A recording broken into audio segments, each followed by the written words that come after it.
টুকু বলে, তোমার মা উফ শব্দটুকু বলে, এমন কোনো কাজ করবা না। ইম্মা ইয়াবলুগান্না ইনদাকাল কিবারা আহাদুহুমা আও কিলাহুমা ফালা তাকুল লাহুমা উফিন ওয়ালা তানহারহুমা, তোমরা তাদেরকে ধমক দিয়া কথা বলবা না। কখনো মা বাবার সাথে ধমক দিয়া কথা বলা যাবে না।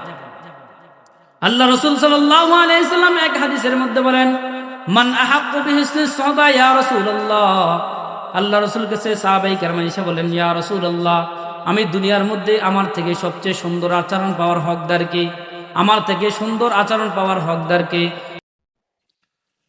কওনান কে মুখতার খুদা তুমকো বানায়া,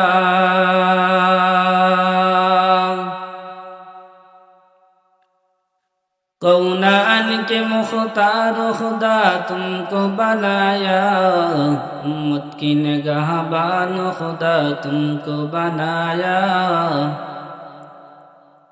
उम्मत की निगाहबान खुदा तुमको बनाया। या रब मेरे आँखों में समा जाए मदीना, या रब मेरे आँखों में समा जाए मदीना, मुझसे मेरा दिल में तमन्नाए मदीना, मुझसे मेरा दिल में तमन्नाए मदीना।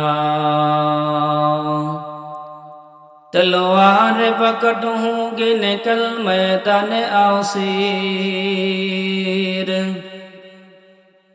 तलवार पकड़ूंगी निकल मैदान आसीर, दुश्मन के मुकाबिल तो लगा नाराए तकबीर, दुश्मन के मुकाबिल तो लगा नाराए तकबीर।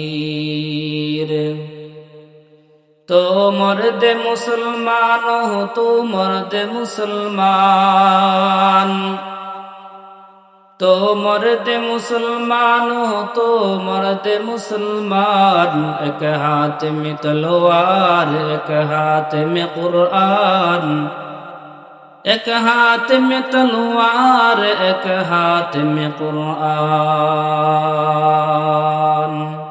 আলহামদুলিল্লাহ। সৈয়দপুর পশ্চিমপাড়া আল-নূর জামি মসজিদের উদ্যোগে আয়োজিত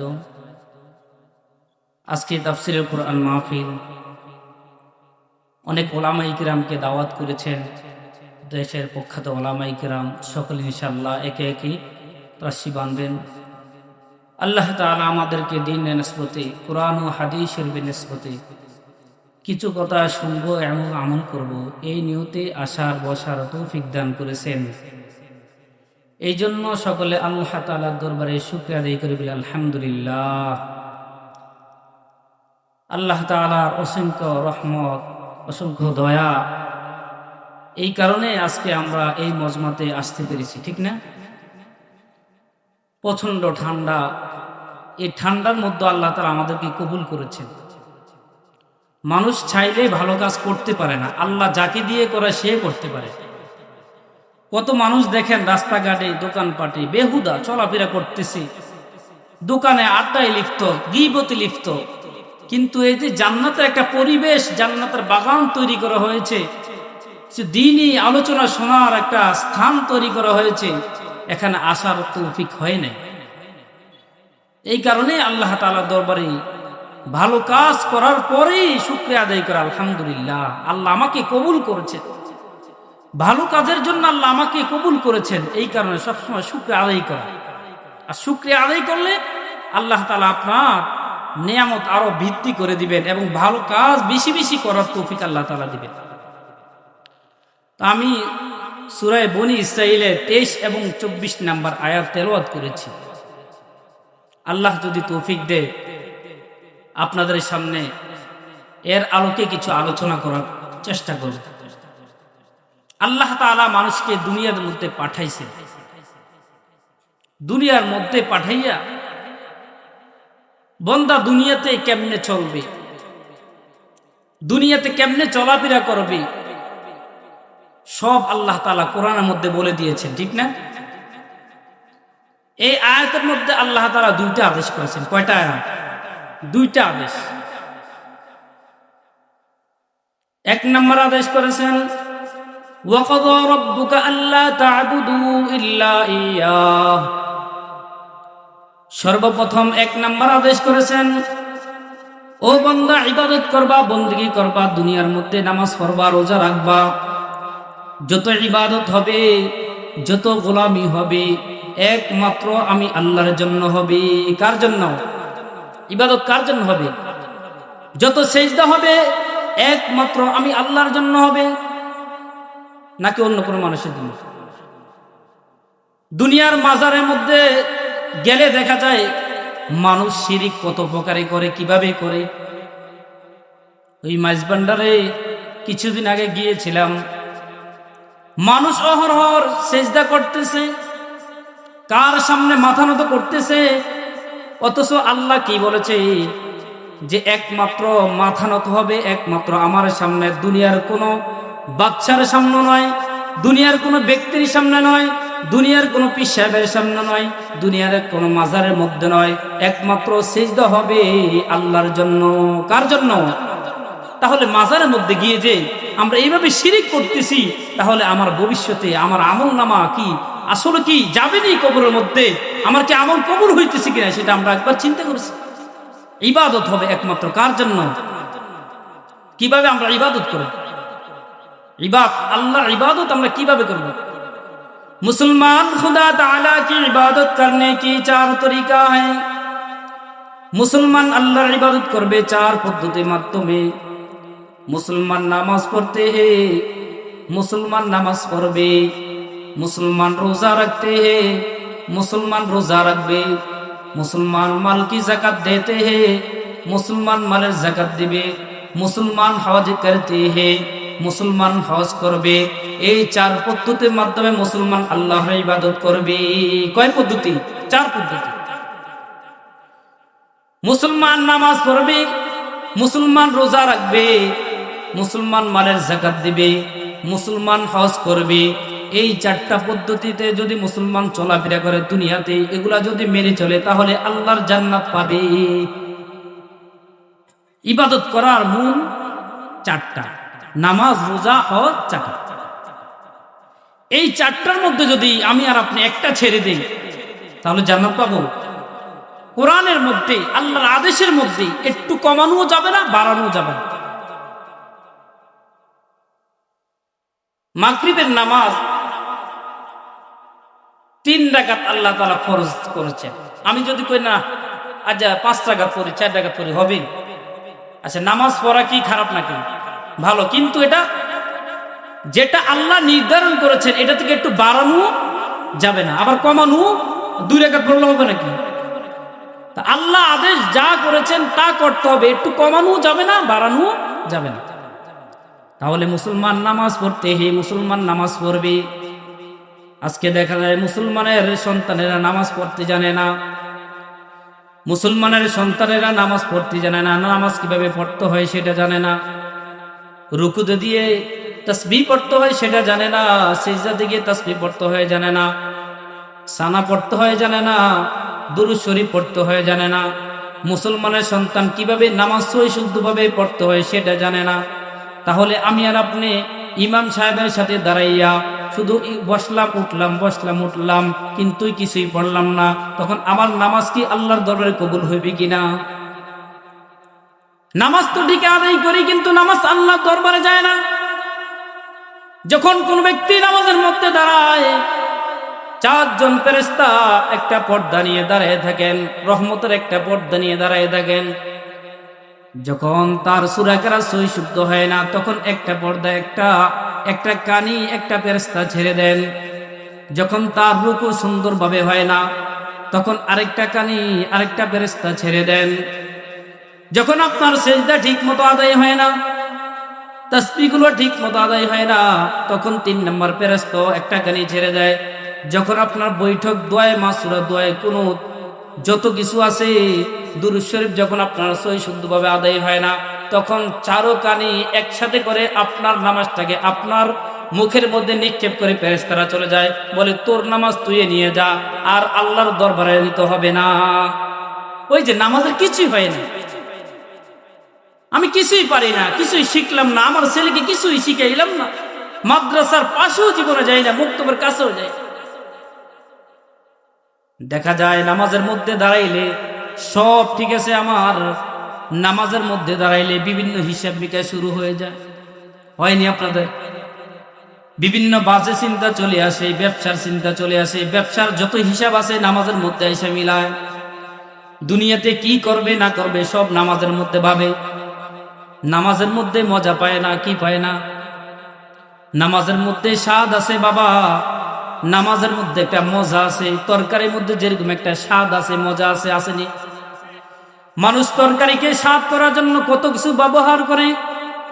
স্বাদ করার জন্য লবণ দেয়, মরিচ দেয়, হলুদ দেয়, বিভিন্ন আইটেমের কত কিছু দেয়।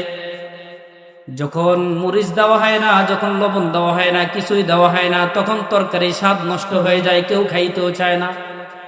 গরুর গোশত যদি আপনি পাক করে দেন, দেখবেন যে বলবে যে না না, এটার মধ্যে লবণ হয় নাই, হলুদ হয় নাই, মরিচ হয় নাই, এটা স্বাদ লাগে না, মজা নাই। যখন মানুষ খানার মধ্যে মজা পায় না, স্বাদ পায় না, তখন খানাটা খাইতে চায় না। বাবা নামাজের মধ্যে এরকম একটা স্বাদ আছে, মজা আছে। যখন আপনার নামাজের মধ্যে স্বাদ লাগবে, মজা লাগবে, তখন আপনি নামাজটাকে ছাড়তে চাইবেন না। যখন নামাজের মধ্যে স্বাদ পাইবেন না, মজা পাইবেন না, তখন আপনি নামাজ পড়তে চাইবেন না। যে ব্যক্তিরা আল্লাহর ওয়ালি হয়ে গিয়েছেন, যারা কখনো নামাজ ছাড়ে নাই, তাহাজ্জুদ কেউ ছাড়ে নাই, তাদেরকে জিজ্ঞেস করেন, বলবে যে আমি নামাজের মধ্যে সবচেয়ে স্বাদ পাই। যারা ইবাদত করে, খাঁটি দিলে আল্লাহর সাথে কথা বলে, যারা 5 ওয়াক্ত নামাজ আদায় করে, তাতে জিজ্ঞেস করেন, 1 ওয়াক্ত নামাজ যদি ছুটে যায় আফসোস করতে করতে মরে যায়। আমি আর আপনি নামাজের মধ্যে মজা পাই নাই, যার কারণে আমি নামাজের কদর বুঝি না, নামাজ পড়তে জানি না, নামাজ পড়ার চেষ্টা করি না। যদি আজকে নামাজের মধ্যে স্বাদ পাইতাম, কখনো নামাজ ছাড়তাম না। নামাজের মধ্যে একটা স্বাদ আছে, মজা আছে। আল্লাহ রাসূল সাল্লাল্লাহু আলাইহি ওয়াসাল্লাম বলেন, যার ভিতরে 3টা গুণ থাকবে। কয়টা গুণ? যার ভিতরে 3টা গুণ থাকবে, সেই ব্যক্তি নামাজের মধ্যে মজা পাবে, সেই ব্যক্তি রোজার মধ্যে মজা পাবে, সেই ব্যক্তি যাকাতের মধ্যে মজা পাবে, সেই ব্যক্তি হজের মধ্যে মজা পাবে, আল্লাহর যত বিধিবিধান আমল আছে সব কিছুর মধ্যে মজা পাবে। যার ভিতরে 3টা গুণ থাকবে। কয়টা গুণ? 3টা গুণ যদি আমাদের ভিতরে ঢুকাইয়ে দেয়, যদি আমার ভিতরে থাকে, তাহলে দেখবেন নামাজের মধ্যে মজা পাবেন, রোজার মধ্যে মজা পাবেন, হজের মধ্যে মজা পাবেন, যাকাতের মধ্যে মজা পাবেন, যত আমল আখলাক সব কিছুর মধ্যে মজা পাবেন। আর যখন মজা পাবেন তখন করতে মন চাইবে। তাহলে 3টা গুণ ঢুকাই দিতে হবে, ঠিক না? 1 নাম্বার গুণ হচ্ছে,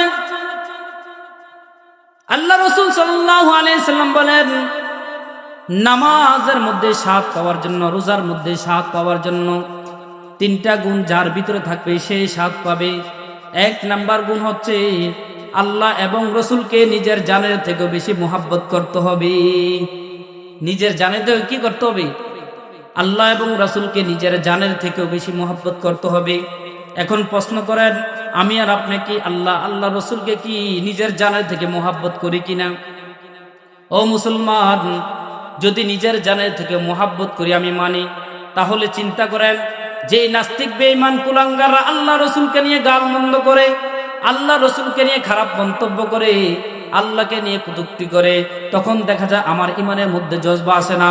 তখন দেখা যায় আমি পোলাও কুরমা খাই, আমি সব কিছু করি, আনন্দ ফুর্তি করি, কিন্তু ওই কুলাঙ্গার আল্লাহ রসুলকে গালি দিয়েছে, আল্লাহকে নিয়ে গালমন্দ করেছে, কিন্তু আমি প্রতিবাদ করতে পারি নাই। তাহলে কি আমি প্রকৃতপক্ষে আল্লাহ এবং রসুলকে ভালোবাসি? বলেন। হযরত হানজালা রাদিয়াল্লাহু তাআলা আনহু নবীকে কেমন ভালোবাসেন? ও মুসলমান, হানজালা রাদিয়াল্লাহু তাআলা আনহু বিবাহ শাদী করলেন, বাসার রাত্র চলতেছে, কে জানি ঘরের পিছন দিয়ে আওয়াজ দিল, আল্লাহ রসুল দুনিয়ার মধ্যে নাই, আল্লাহ রসুল শহীদ হয়ে গিয়েছেন। হযরত হানজালা রাদিয়াল্লাহু তাআলা আনহু বিবিকে বললেন, ও বিবি, কে জানি আওয়াজ দিল, আল্লাহ রসুল দুনিয়ার মধ্যে নাই, আল্লাহ রসুল শহীদ হয়ে গিয়েছেন জিহাদের ময়দানে। কে জানি আওয়াজ দিল, আল্লাহ রসুল দুনিয়ার মধ্যে নাই। ও বিবি, তুমি আমাকে বিদায় দিয়ে দাও, আমি এখনই যুদ্ধের ময়দানে চলে যাব। হযরত হানজালা রাদিয়াল্লাহু তাআলা আনহু তার বিবিকে বললেন, ও বিবি, কে জানে আওয়াজ দিল, আল্লাহ রাসূল দুনিয়ার মধ্যে নাই, তুমি জলদি আমাকে তরবারি দাও, আমি এখন যুদ্ধের ময়দানে চলে যাব। হযরত হানজালা রাদিয়াল্লাহু তাআলা আনহু সঙ্গে সঙ্গে তরবারিটা নিয়ে যুদ্ধের ময়দানে চলে গেলেন। যুদ্ধের ময়দানে গিয়ে হযরত হানজালা রাদিয়াল্লাহু তাআলা আনহু যুদ্ধ করতে করতে করতে করতে এক পর্যায়ে নিজে শহীদ হয়ে গেলেন। আল্লাহ রাসূল সাল্লাল্লাহু আলাইহি সাল্লাম যুদ্ধ যখন শেষ তখন সাহাবায়ে কেরামকে বললেন, ও সাহাবায়ে কেরামের দলেরা, যে যে সাহাবী শহীদ হয়ে গিয়েছে তাদের লাশগুলো দাফন করে দাও, তাদের লাশগুলো গোসল করাতে হবে না, কেননা শহীদের লাশে কখনো গোসল দেওয়া হয় না, যেভাবে আছে যেই পোশাকে আছে ওই পোশাকে তাদেরকে দাফন করে দাও। এর মধ্যে দিয়ে হযরত হানজালা রাদিয়াল্লাহু তাআলা নূর বিবি আল্লাহ রাসূলের দরবারে এসে বললেন, ও রাসূল, হানজালা রাদিয়াল্লাহু তাআলা নূর লাশ কোথায়? কোন লাশ যদি গোসল দেওয়া না হয় কিন্তু হানজালার লাশকে গোসল দিতে হবে, কেননা হানজালার বাসর রাত্র চলতেছে, এমন সময় আমি বলেছি যে গোসল করে যান, ফরজ গোসল হয়েছে, আপনার উপর ফরজ গোসল হয়েছে, আপনি ফরজ গোসল করে যান। বললে যে না, যেই নবীর জন্য আমার প্রাণ, যেই নবীর জন্য আমার জান, যেই নবীর জন্য গোসল, আমার নবী যদি দুনিয়ার মধ্যে থাকে না থাকে আমি কার জন্য গোসল করব? আমি গোসল ব্যতীত যুদ্ধের ময়দানে চলে যাব। হানজালা রাদিয়াল্লাহু তাআলা সব কিছু ছেড়ে গোসল ছেড়ে যুদ্ধের ময়দানে চলে গেলেন। রাসূল করিম সাল্লাল্লাহু আলাইহি সাল্লাম এই কথা শুনে হযরত বেলাল রাদিয়াল্লাহু তাআলা নুকে বললেন, ও বেলাল, দেখো হানজালার লাশ কোথায় পাওয়া যায়, দেখো হানজালার লাশ কই পাওয়া যায়। খুঁজতে খুঁজতে দেখলেন কোথাও পাওয়া যায় না, হানজালার লাশ কোথাও পাওয়া যায় না। তখন আল্লাহ রাসূল সাল্লাল্লাহু আলাইহি সাল্লাম কাছে গায়বী আওয়াজ আসলো, ফেরেশতারা আওয়াজ দিয়ে দিল, ও রাসূল, আপনি চিন্তিত হবেন না, আপনি পেরেশানি করতে পারবেন না, হানজালার লাশ দুনিয়ার কোনো পানি দিয়ে গোসল করানো হবে না, হানজালার লাশ ফেরেশতারা আসমানের উপরে নিয়ে গেছেন। বলেন সুবহানাল্লাহ। হানজালার লাশ দুনিয়ার কোনো পানি দিয়ে গোসল করানো হবে না, হানজালার লাশ জান্নাতের পানি দিয়ে গোসল করানো হবে। সুবহানাল্লাহ। দেখেন তারা কেমন নবীর আশিক ছিলেন, এই কারণে তারা দুনিয়াতে থাকা অবস্থায় জান্নাতের পানি ব্যবহার করেছে। আর আমি আর আপনি কেমন মহব্বত করি বলেন? আজকে দেখা যায় নবীর প্রেমে যেমন আশিক হবেন, যখন নবীকে বেশি ভালোবাসবেন, যখন দ্বীনের পথে চলবেন, হক পথে চলবেন, যখন ইনসাফের পথে চলবেন, আপনার উপরে পদে পদে বিপদ আসবে। আসবে কি আসবে না? বিগত দিনগুলোর মধ্যে দেখবেন উলামায়ে কেরাম যারা নবীকে বুকে ধারণ করেছে, সত্য কথা উন্মোচন করে বলেছে, তাদেরকে জেলের মধ্যে ঢুকানো হয়েছে। এখনো দেখেন না যেই সমস্ত লোকেরা নবীর পক্ষে কথা বলে, নামাজের পক্ষে কথা বলে, রোজার পক্ষে কথা বলে, দেশের পক্ষে কথা বলে, তাদেরকে গুলি করে হত্যা করা হয়। দেখেন না, ভালো কথা বলবেন দুনিয়াতে রাখতে দিবে না। ওই ইন্ডিয়ার সেই কুখ্যাত নাস্তিক কসাই মুদি এমন প্রতিজ্ঞা করেছে, বাংলাদেশে ইনসাফের লড়াই যেই করবে, দেখেন না ওসমান হাদি নামক এক ভাই, তার প্রত্যেকটা ভাষণের মধ্যে সে কোরআনকে বুকে লালন করেছে, সে একজন হাফেজ ছিল। সেই ওসমান হাদিকে ওই ইন্ডিয়ার ইশারা অনুযায়ী আজকে বাংলাদেশের কিছু নাস্তিক বেঈমানরা তাকে গুলি করে হত্যা করেছে, ঠিক না? সেই ওসমান হাদি কেমন ছিল, যেই ওসমান হাদির জন্য হাজার হাজার উলামায়ে কেরাম কেঁদেছে। হযরত আনিসুর রহমান আশরাফী সাহেব, মুস্তাকুন নবী সাহেব পর্যন্ত তারা কাছে আমরাও কেঁদেছি। একজন ভালো মানুষ ছিলেন, যার প্রত্যেকটা বক্তৃতার মধ্যে তিনি কোরআন এবং সুন্নাহর পক্ষে নিয়েছেন, দেশের পক্ষে লড়াই করেছেন, ইনসাফের পক্ষে কথা বলেছেন। এই কারণে তাকে শহীদ হয়তো হয়েছে। আপনি ভালো কথা বলবেন, সমাজের মধ্যে আপনাকে রাখতে দিবেন। ওসমান হাদি কেমন একটা ব্যক্তি ছিলেন, যার কথার মধ্যে, তার মুখের মধ্যে ছিল দাড়ি। তিনি ছিলেন একজন হাফেজ, তার বাবা ছিলেন একজন আলেম। এই পর্যন্ত তার ওয়াইফ কোনো মিডিয়ার সামনেও আসেন না। কেমন ফ্যামিলি ছিলেন বলে? এমন একজন সৈনিককে আমরা হারিয়ে ফেলেছি। দেশের সব মানুষ, ভালো লোকেরা তার জন্য কেঁদেছি। সেই ওসমান হাদি আজকে কি শিখিয়ে গেছেন যে সব পথে লড়তে হবে, আমরা দেশের পক্ষে লড়তে হবে, দেশের পক্ষে আমরা তাজা রক্ত দিতে পারি, আমরা ইমানের পক্ষে রসুলের জন্য তাজা রক্ত দিতে পারি, দেশের জন্যও দিতে পারি। আজকে ভালো লোকগুলা দুনিয়াতে থাকতে পারে। আর ভাই মরতে হবে না একদিন একদিন। আপনি যত বড় বাচ্চা হন, যত বড় প্রেসিডেন্ট হন, যত কিছু হন, মরতে তো হবে। মৃত্যু থেকে কেউ এমন জীবন করগঠন, মরিলে হাসিবে তুমি, কাঁদিবে ত্রিভুব। সে এটাই শিক্ষা দিয়েছে যে মৃত্যু তো হবে, তোমার মৃত্যু, কিন্তু ইনসাফের পক্ষে লড়াই করো। তুমি এমন পক্ষে লড়াই করবে, দেশের পক্ষে, তুমি আইন কোরআন অনুযায়ী চলে এমন পক্ষে লড়াই করো। ওসমান হাদি আমাদের কি এটাই শিক্ষা দিয়ে গেছেন। সে মরে গেছেন, কি হয়েছে? মরে গেছেন, কি হয়েছে? কিন্তু ইনসাফের পক্ষে কিভাবে লড়াই করতে হয় সেটা প্রজন্মকে শিখিয়ে গেছে। দেখেন না, প্রত্যেকটা লোক, শিশু বাচ্চা পর্যন্ত কইতেছে, বলতে বাধ্য হয়েছে যে আমি ভবিষ্যৎ ওসমান হাদি হব, বলে না? দেশের মানুষ আবেগ তার জন্য কাঁদতেছে। কেমন তার কথাগুলা, এক একটা কথা ইন্ডিয়ার বিরুদ্ধে কেমন গেছে। যারা আমার এই দেশকে নিয়ে এতদিন পর্যন্ত খেলেছে, দেশের বিরুদ্ধে ষড়যন্ত্র করেছে, তাদের বিরুদ্ধে কথা বলার কারণে আজকে ওসমান হাদি জীবন দিতে হয়েছে, ঠিক না? মৃত্যু তো হবে, একদিন না একদিন মৃত্যু হবে। মৃত্যুর জন্য আফসোস কিসের? যত বড় বাদশা, প্রেসিডেন্ট, সবাই মৃত্যুর মতো। আজকের খবর শুনেন না? আজকের খবর দেখা যায় তিনবারের যিনি প্রধানমন্ত্রী ছিলেন, আজকে তিনি বিদায় নিয়ে চলে গেছেন। কত নেতাকর্মী, কত মানুষ। দুনিয়াতে যখন আপনি বাঁচবেন তখন আপনার সঙ্গীর অভাব নাই। যখন তিনি জীবিত ছিলেন তার সঙ্গীর কোনো অভাব নাই। আজকে তিনি দুনিয়া থেকে বিদায় হয়ে চলে গেছে, আর কেউ থাকবে না। কালকে যখন জানাজা হয়ে যাবে, একা একা হয়ে। এত নেতাকর্মী, এত টাকা পয়সা, এত ক্ষমতা আজকে কোথায় বলেন? এই যে আমরা ক্ষমতা নিয়ে বাহাদুরি করি, যখন আমি আর আপনি মরে যাই তখন এই ক্ষমতা কোথায় যাবে বলে? যত বড় নেতা বলেন, যত বড় বাদশা বলেন, যত কিছুই বলেন, মরে গেলে সব শেষ। এই যে আজকে খালেদা জিয়া চলে গেলেন, সে মরে গেছে, সব শেষ। এই যে কোটি কোটি টাকা, এত নেতাকর্মী, কেউ কি যাবে? যদি একজন নেতাকর্মী বলে যে তুমি আমার সাথে যাবে, একজন কি মানবে বলে যাব? দুনিয়াতে থাকা অবস্থায় প্রেম, ভালোবাসার মানুষের অভাব নাই। মরে গেলে কেউ আপনার পাশে দাঁড়াবে না। আপনার ছেলে বলবে না না, একদিন দুই দিনের পরে কবরের কাছেও যাবে, এবং কবরকেও ভয় পায়। বাবার কবরের কাছে যেতেও কি ভয় পায়। তাহলে মরতে তো হবেই, মৃত্যুবরণ করতেই হবে।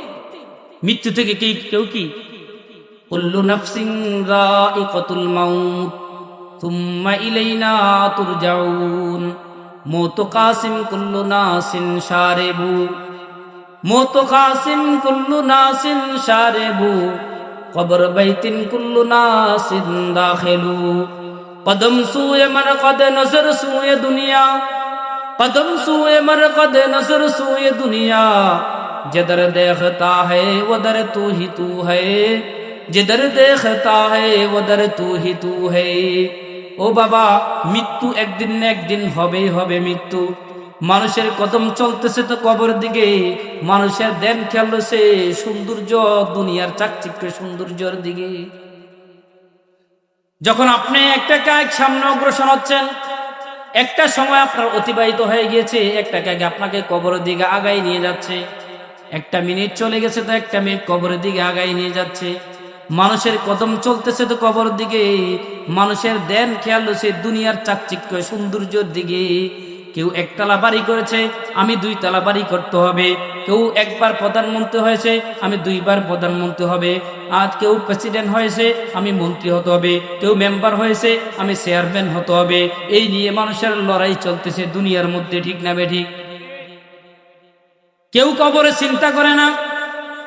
হাদিসের মধ্যে আছে কিয়ামতের একটা লক্ষণ হবে, মানুষ টাকা পয়সা নিয়ে, বিল্ডিং নিয়ে গর্ব করবে। কেউ আমল নিয়ে গর্ব করবে না। নামাজ পড়ছে কিনা সেটা নিয়ে গর্ব করবে না। রোজা রাখছে কিনা সেটা নিয়ে গর্ব করবে না। হজ করছে কিনা সেটা নিয়ে গর্ব করবে না। গর্ব করবে শুধু আমি আমার ছেলের জন্য 10 তলা বাড়ি করেছি, আমার ছেলের জন্য 10 বিঘা জমি রেখেছি, আমি আমার ছেলের জন্য 20 তলা বাড়ি করেছি, আমার ছেলেটাকে ডাক্তার বানাইছি, আমার ছেলেটাকে ইঞ্জিনিয়ার বানাইছি, সেটা নিয়ে মানুষ গর্ব করবে। শুধু সম্পদ নিয়ে গর্ব করবে, টাকা পয়সা নিয়ে গর্ব করবে। নামাজ পড়ছে কিনা সেটা নিয়ে গর্ব করবে না, আমল করছে কিনা সেটা নিয়ে গর্ব করবে না, দুনিয়ার ভালো কাজে গর্ব করবে না, শুধু টাকা পয়সা দুনিয়া নিয়ে গর্ব করবে। সেটা চলতেছে না। তাহলে নামাজ আমাদের মূল পুঁজি কি? নামাজ। সেটা আমার সাথে মিফতাহুল জান্নাতি সালাহ। নামাজ হবে বেহেশতের একটা চাবি। দুনিয়ার মধ্যে যখন চাবি থাকে না, তালা খোলা যায় না। জান্নাতের চাবি যদি আমরা অর্জন না করি তাহলে আমরা কিভাবে জান্নাত পাবো? তাহলে জান্নাতের চাবি অর্জন করতে হবে নামাজের মাধ্যমে। যখন আপনি 5 ওয়াক্ত নামাজ পড়বেন তখন জান্নাতের চাবি অটোমেটিকলি আল্লাহ তাআলা আপনাকে দিয়ে দিবেন। যেই নামাজ আমার সঙ্গী হবে সেই নামাজের জন্য আজকে আমরা চিন্তা করি না। এত গাফিল হয়ে গিয়েছে আজকে যুব সমাজ, এত গাফিল হয়ে গেছে। তাহলে কি করতে হবে? নামাজ পুঙ্খানুপুঙ্খভাবে আদায় করতে হবে, রোজা রাখতে হবে, আমার ছেলে সন্তানদেরকে নামাজের জন্য আদেশ করতে হবে, রোজার জন্য আমার ছেলে সন্তানকে আদেশ করতে হবে। হজের মৌসুম আসলে দেখা যায় হজ করে না, কোটি কোটি টাকার মালিক হজ করতে চায় না, বলে আমার টাকা নাই, আমার সম্পদ নাই। কি নাই?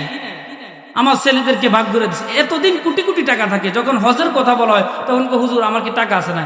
যা ছিল ছেলেদেরকে ভাগ করে দিছে। জাকাতের যখন মৌসুম, ইমাম সাহেব জাকাতের কথা বলে যে আপনি জাকাত আদায় করেন, আপনার উপর জাকাত দেওয়া ওয়াজিব হয়েছে, তখন বলে হুজুর টাকা তো এতদিন ছিল, এখন তো আমার ছেলেদেরকে ভাগ করে দিছি, এখন আমার কোনো টাকা নেই। এতদিন ছিল, জাকাতের কথা বললেই টাকা নেই। তাহলে আল্লাহ তাআলা বলছেন ওয়াকাযা রাব্বুকা আল্লা তা'বুদু ইল্লা ইয়্যাহ। সর্বপ্রথম আদেশ হচ্ছে, আল্লাহ বলেন ইবাদত হবে একমাত্র আমার জন্য হবে। কার জন্য হবে? দ্বিতীয় নাম্বার আদেশ হচ্ছে ওয়াবিল ওয়ালিদাইনি ইহসানা। দ্বিতীয় নাম্বার হচ্ছে ওয়াবিল ওয়ালিদাইনি ইহসানা, তোমরা তোমার পিতামাতার সাথে ভালো আচরণ করবে। আজকে যুব সমাজ করেনি বলে। প্রথম আদেশ করেছেন ইবাদত হবে একমাত্র আল্লাহর, দ্বিতীয় আদেশ করেছেন ওয়াবিল ওয়ালিদাইনি ইহসানা, তোমরা তোমার পিতামাতার সাথে ভালো আচরণ করবে, সুন্দর আচরণ করবে, সুন্দরভাবে কথা বলবে, সাবলীল ভাষায় কথা বলবে। আল্লাহ তাআলা মানুষদেরকে বলে দিয়েছেন যে তোমরা যখন তোমার পিতামাতার সাথে কথা বলবে তখন সুন্দর ভাষায় কথা বলবে। ওয়াবিল ওয়ালিদাইনি টুকু বলে, তোমার মা উফ শব্দটুকু বলে এমন কোনো কাজ করবা না। ইম্মা ইয়াবলুগান্না ইনদাকাল কিবারা আহাদুহুমা আও কিলাহুমা ফালা তাকুল লাহুমা উফিন ওয়ালা তানহারহুমা, তোমরা তাদেরকে ধমক দিয়ে কথা বলবা না। কখনো মা বাবার সাথে ধমক দিয়ে কথা বলা যাবে না। আল্লাহ রাসূল সাল্লাল্লাহু আলাইহি সাল্লাম এক হাদিসের মধ্যে বলেন মান আহাক্কু বিহিসনিস সাহবা ইয়া রাসূলুল্লাহ। আল্লাহ রাসূল কাছে সাহাবায়ে কেরাম এসে বলেন ইয়া রাসূলুল্লাহ, আমি দুনিয়ার মধ্যে আমার থেকে সবচেয়ে সুন্দর আচরণ পাওয়ার হকদার কে?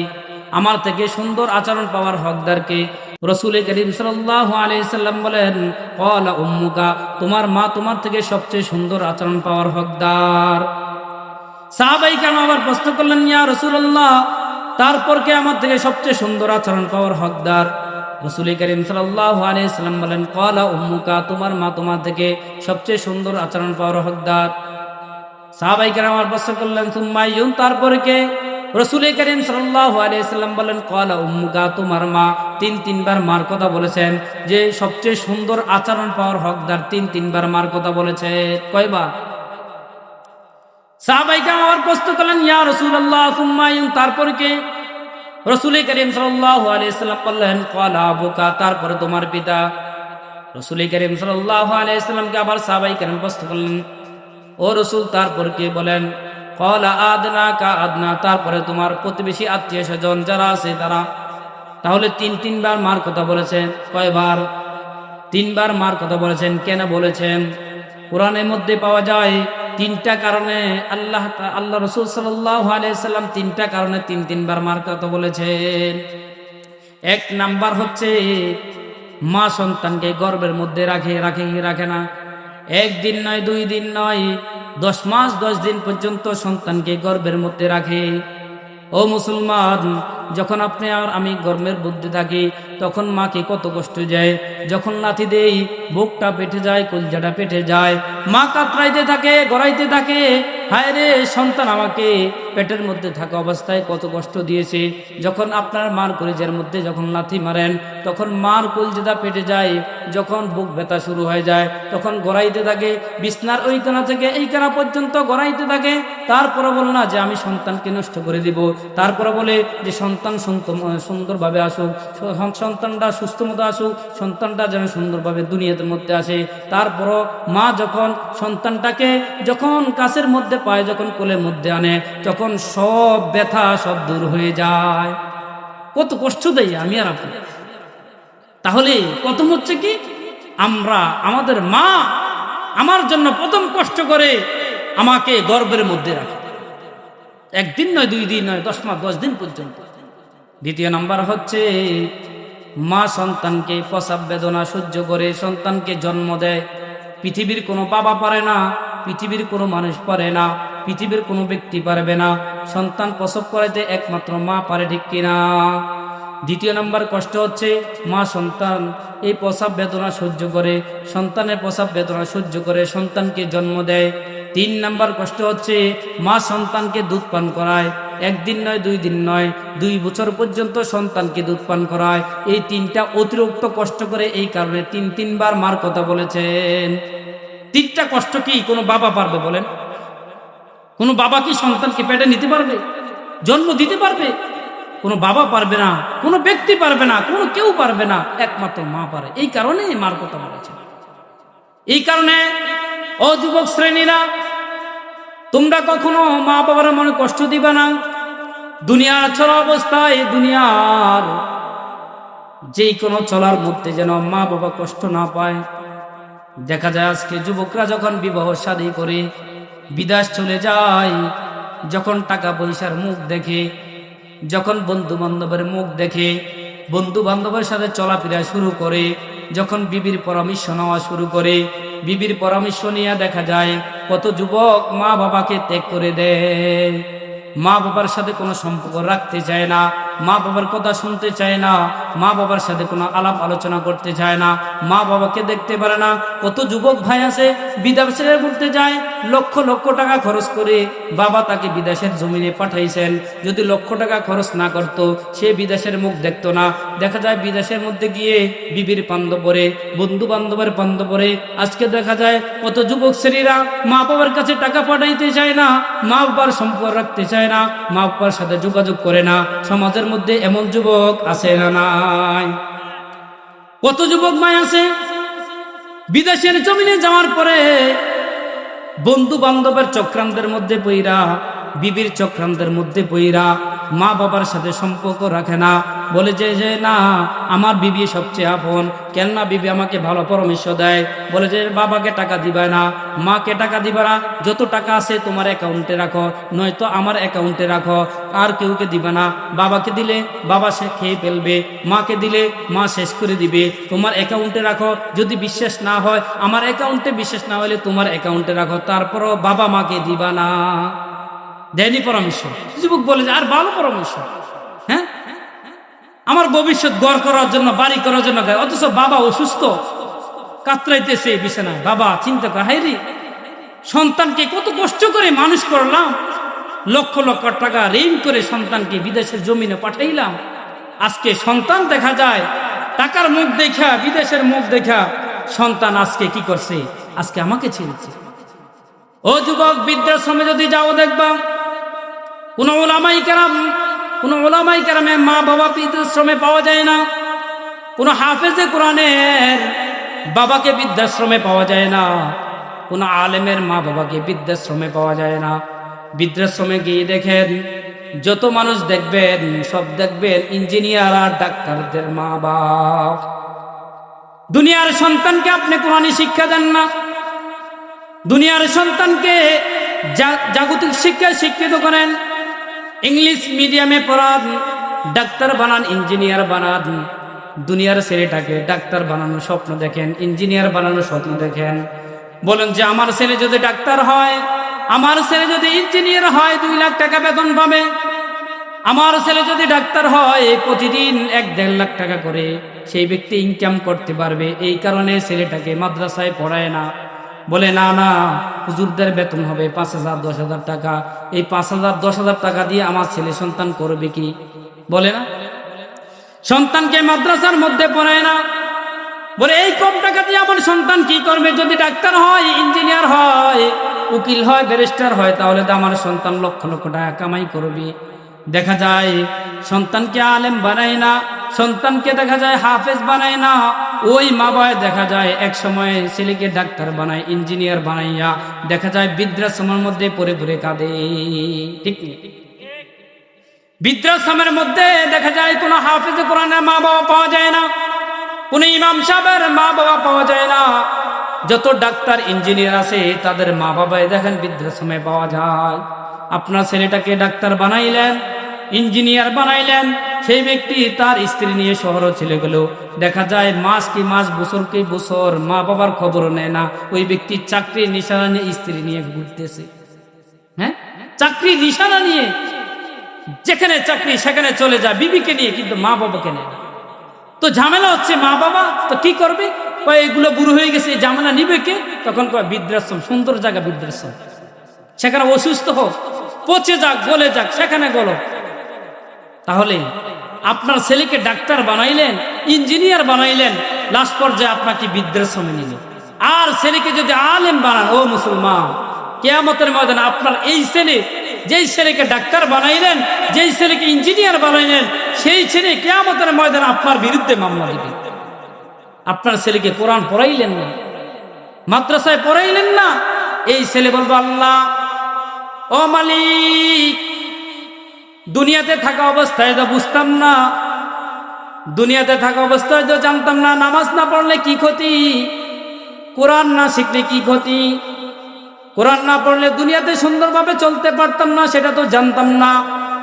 আমার মা বাবা আমাকে কোরআন পড়ায় নাই, আমার মা বাবা কোনোদিন মাদ্রাসার পাশে নেয় নাই, আমার মা বাবা আমাকে স্কুলে পড়াইছেন, কলেজে পড়াইছেন, ডাক্তার বানাইছেন। ও আল্লাহ, আমি আল্লাহ আজকে আপনার কাছে একটা মামলা দিতে চাই। আজকে আমি জাহান্নামী হয়েছি আমার মা বাবার কারণে। যদি আমার মা বাবা যদি আমাকে দুনিয়ার মধ্যে ছোট্টবেলা থেকে কোরআন শিখাইতো, নামাজ শিখাইতো, মাদ্রাসায় পড়াইতো, তাহলে আমি দুনিয়ার মধ্যে নামাজ পড়তাম, রোজা রাখতাম, কোরআন পড়তাম, আমল করতাম, আজকে জান্নাতি হতে পারতাম। আজকে আমি জান্নাতি হতে পারি নাই একমাত্র আমার মা বাবার কারণে। তাই আমি বলতে চাই, আগে আমার মা বাবাকে জাহান্নামের মধ্যে লাথি দিয়ে পালাবো, তারপরে আমি নিজে জাহান্নামে যাব। আপনার ছেলে বলবে, যেই ছেলেকে আদর করে ডাক্তার বানাইলেন, কোটি কোটি টাকা খরচ করে, নিজের মাথার গাম পায়ের মধ্যে পালাইয়া এই সন্তানকে ডাক্তার বানাইলেন, ইঞ্জিনিয়ার বানাইলেন, যেই ছেলের জন্য লক্ষ লক্ষ টাকা খরচ করলেন, ওই ছেলে আপনাকে লাথি দিয়ে আগে জাহান্নামের মধ্যে পালাইবে, তারপরে ছেলে জাহান্নামে। এই কারণে বলি, নিজের ছেলে সন্তানদেরকে মাদ্রাসায় পড়ান, কোরআন শিখান। কোরআন শিখাইলে কি লাভ? কি মান ক্বারাআল কোরআন ফাস্তাযহারাহু ফাহাল্লা হালালাহু ওয়া হাররামা হারামাহু আদখালাহুল্লাহুল জান্নাহ ওয়া শাফাআহু ফি আশাতিন মিন আহলিল বাইত কুল্লুহুম ক্বাদ ওয়াজাবাত লাহুন নার। আল্লাহ রাসূল সাল্লাল্লাহু আলাইহি সাল্লাম বলেন, যেই ব্যক্তি কোরআন পড়লো, কোরআন অনুযায়ী আমল করলো, কোরআনে হালালকে হালাল মেনে চললো, হারামকে হারাম মেনে চলো, আদখালাহুল্লাহুল জান্নাহ, ওই ব্যক্তি জান্নাতের মধ্যে প্রবেশ করবে। বলেন সুবহানাল্লাহ। এই ঘোষণা কি ডাক্তারের জন্য, ইঞ্জিনিয়ারের জন্য? এই ঘোষণা একমাত্র যারা কোরআন পড়বে, কোরআন যে আমল করবে, তারাই জান্নাত পাবে। ওয়াশাফাহু ফি আশাদিন মিন আহলিল বাইত কুল্লুহুম ক্বাদ ওয়াজাবাত লাহুন নার, এবং ওই ব্যক্তি 10 জন মানুষকে সুপারিশ করে জান্নাতে নিতে পারবে। বলেন সুবহানাল্লাহ।